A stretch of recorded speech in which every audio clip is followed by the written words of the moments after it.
Phillip Jensen here again, speaking to Mark Dever. And Mark, Paul says we're going to become all things to all men, so that by all means we may win some, etc. But we can't just absorb everything from our culture around us. How do you see the culture affecting us negatively, or does it? Or should we be more positive to the culture around about us? Culture reflects humanity. We are made in the image of God, so there's much that's good, even in fallen humanity, much that's good in culture around us. We're also fallen, though. That is, the Bible teaches that we're all sinful, and that's magnified in our culture. So there are going to be things in our culture that are very bad, that would tear us away from God and act really to obscure God from us. So as Christians, we never be uncritical consumers of culture, because then we become creatures of culture in a way that does not reflect the character of God.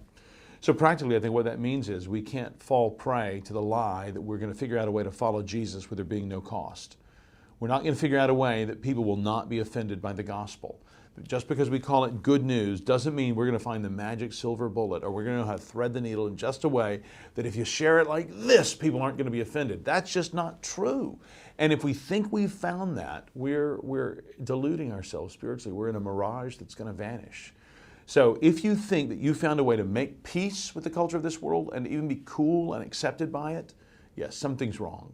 Something's not quite right there. There should be a winsomeness about an attractiveness about following Christ, even to people who are fallen in this world, because we're all made in the image of God. But if you think you finally translated the gospel well, when you've made sure that they don't feel offended by you, well, then you've really lost it.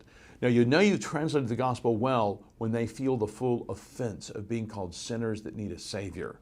And it's in their language and their culture that they can understand. When they're deeply offended and at the same time attracted, that's what you should probably be expecting in the use of culture.